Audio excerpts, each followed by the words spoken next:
Hello everyone, so we are back with another video and आज हम discuss करने वाले हैं mirror formula. Right, so mirror formula discuss करने के पहले लेट्स सी कि हम मिरर फार्मूला कैसे डिराइव करेंगे। ओके, सो सपोज ये हमारा कॉनकेव मिरर ले लिया हमने, ये वन साइड पेंटेड है इसकी, राइट, और this is your principal axis, तो ये इसके सेंटर पे मीट करता है। This is our pole, right, यहाँ पे this is our focus, this is our C centre of curvature.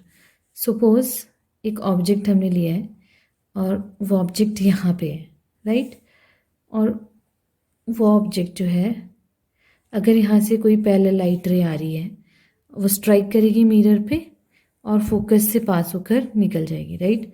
उसी तरीके से दूसरी रे कहाँ से जाएगी हमारी, दूसरी रे जाएगी सेंटर ऑफ कर्वेचर से, ओके, राइट। तो ये नॉर्मली फॉल कर रही है तो ये वापस भी इसी वे में आ जाएगी, राइट, सेंटर ऑफ कर्वेचर से। तो इमेज फॉर्म कहाँ हो गई, यहाँ पे हो गई इमेज फॉर्म, राइट। सो हमारा जो मिरर फॉर्मूला है उसके अकॉर्डिंगली इफ आपका ऑब्जेक्ट का distance of the object, if we consider it as u, and image distance is your v और focal length होती है आपकी f, राइट। तो अब अगर इस डायग्राम को फॉलो करें तो यहाँ से लेकर ये ऑब्जेक्ट यहाँ पर है, राइट। अगर ये ए बी ऑब्जेक्ट है तो यहाँ है और ये क्या हो गया, ये हो गया A dash B dash image, right. अब ये जो ऑब्जेक्ट है इसका यहाँ से जब भी हम किसी भी डिस्टेंस को मेजर करेंगे तो पोल तक करेंगे, राइट। पोल से लेकर किसी भी चीज़ के डिस्टेंस को हम मेजर करेंगे इस ऑब्जेक्ट के, तो इस इट मीन्स ये यहाँ से लेकर कि यहाँ तक जो डिस्टेंस है पोल तक का, this is your you, right. उसी तरीके से अब ये इमेज यहाँ फॉर्म हो रही है तो इमेज से यहाँ तक का डिस्टेंस जो है दैट इज v, ठीक है। तो ये u हो गया, ये v हो गया। फोकल लेंथ कहाँ तक है आपकी, फोकल लेंथ है यहाँ से लेकर इस पोल तक का distance, this is your focal length, right. ये मैंने तीनों मार्क कर लिए डायग्राम में। फॉर्मूला क्या होता है, फॉर्मूला होता है 1 अपॉन ऑब्जेक्ट का डिस्टेंस प्लस 1 अपॉन इमेज का distance is equal to 1 upon focal length, right. क्या बन जाएगा ये, अब ऑब्जेक्ट का distance we have considered u, तो u plus 1 upon image distance is v and your focal length is f. So this is your mirror formula, right. ये एक वे है मिरर फॉर्मूला को लिखने का, बट हमें ये भी पता है कि जो फोकल लेंथ होती है that is half of the radius of curvature. अब रेडियस ऑफ कर्वेचर कहाँ तक का डिस्टेंस है, ये जो c है सेंटर ऑफ कर्वेचर जो है आपका, यहाँ से लेकर पोल तक का डिस्टेंस कितना हो जाएगा, ये है आपका रेडियस ऑफ कर्वेचर, राइट, ये डिस्टेंस जो है, ठीक है। अगर आप देख पा रहे हो तो ये देखो इसका हाफ है, focal length radius of curvature का हाफ होती है क्योंकि f यहाँ पर है, राइट। तो हम अगर इसको पुट करेंगे तो ये क्या बन जाएगा, 1 upon U plus 1 upon V is equal to 1 upon ये r/2 है, ठीक है, r/2 है। तो r/2 को कैसे, क्योंकि ये अपॉन में रेसिप्रोकेट हो जाएगा यहाँ पे, तो ये बन जाएगा आपका 1 upon U plus 1 upon V is equal to 2/r. So आपका मिरर फॉर्मूला ये है, पर अगर आपको फोकल लेंथ नहीं दी गई है, आपको रेडियस ऑफ कर्वेचर दिया गया है, तो आप इस वाले फॉर्मूला को भी यूज कर सकते हो, right. So this is your mirror formula. Next we are going to discuss, जो भी आपके जब भी हम मिरर फॉर्मूला को यूज़ करेंगे तो रिमेंबर कि हमें जो है जो न्यू कार्टेशियन साइन कन्वेंशन हमने पढ़े थे उसके अकॉर्डिंगली जो है साइंस हमने यूज़ करने हैं, राइट। फिर next is your linear magnification produced by a concave mirror.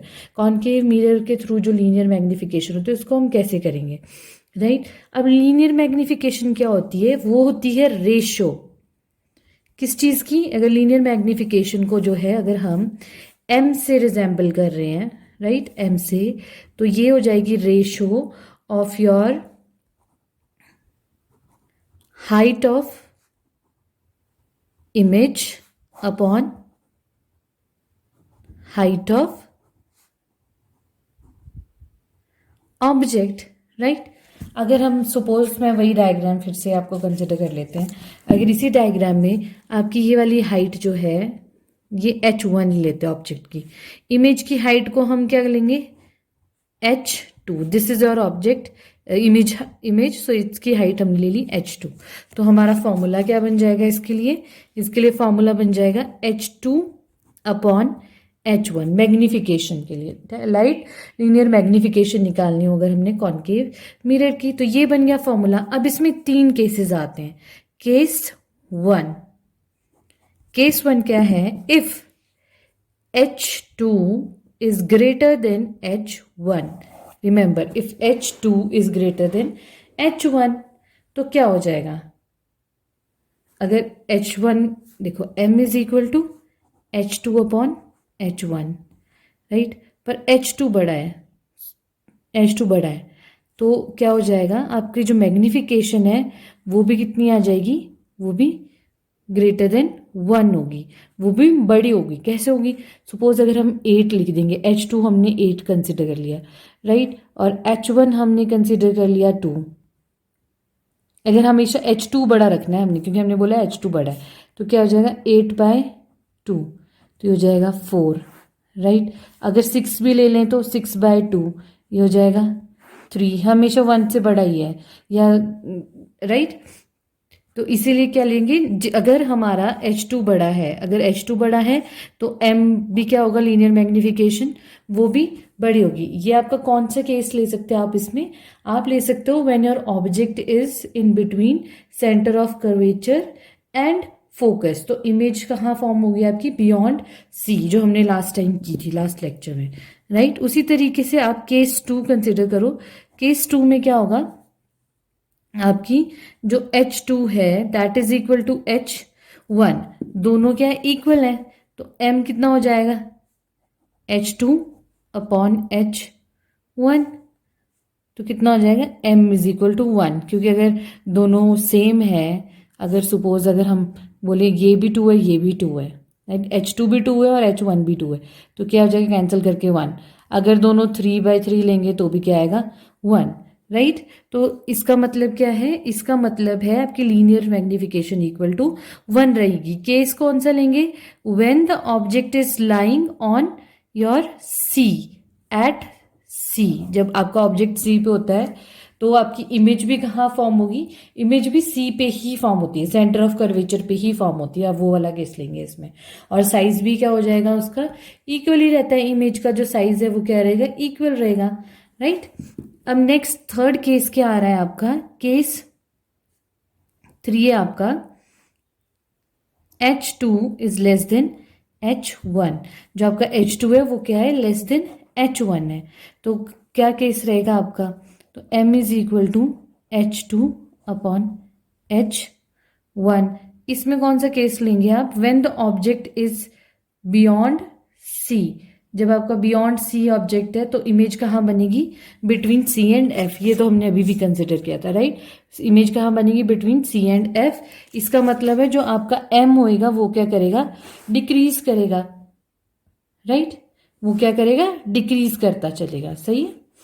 अब इसमें जो है दो, तो हमें पता है वी आर हैविंग 2 इमेजेस, एक तो होगी रियल इमेज और दूसरी होगी वर्चुअल इमेज, राइट। तो पहले हम रियल इमेज के लिए देख लेते हैं। रियल इमेज कैसे, रियल और इन्वर्टेड इमेज अगर बनेगी तो क्या होगा, जो आपकी h2 है वो होगी नेगेटिव, राइट, और जो आपका h1 है वो होगा पॉजिटिव, राइट। क्योंकि हमने साइन कन्वेंशन में क्या पढ़ा था, अगर कोई भी ऑब्जेक्ट हमने प्रिंसिपल एक्सिस के ऊपर अपवर्ड डायरेक्शन में है तो वो रहेगा पॉजिटिव, और अगर उसकी इमेज फॉर्म जो डाउनवर्ड डायरेक्शन में होगी तो वो क्या हो जाएगी, वो हो जाएगी नेगेटिव। हमने ये पढ़ा था साइन कन्वेंशंस में। तो इसीलिए आपका क्या बन जाएगा, m कैसा हो जाएगा, m will be equal to your H2 upon negative H2 upon H1, right. So अगर आपके पास ये सिचुएशन बन रही है तो इट मीन्स आपकी इमेज होगी रियल एंड इन्वर्टेड, राइट। अगर आपकी इमेज वर्चुअल है और अगर आपकी इमेज वर्चुअल होगी तो क्या होगा, इट मीन्स कि दोनों चीज़ें जो है पॉजिटिव होंगी, क्योंकि हमने क्या पढ़ा था, अगर कोई भी चीज़ ऑब्जेक्ट अपवर्ड डायरेक्शन में लाई कर रहा है, इमेज भी अपवर्ड बन रही है, राइट, तो क्या हो जाएगी, आपका ये चीज़ भी पॉजिटिव हो जाएगी और ये चीज़ भी पॉजिटिव हो जाएगी। तो आपकी मैग्निफिकेशन क्या हो जाएगा, H2 अपॉन H1। अगर आपका मैग्निफिकेशन जो है पॉजिटिव आ रहा है, it means your image will be virtual and erect, right, virtual and erect.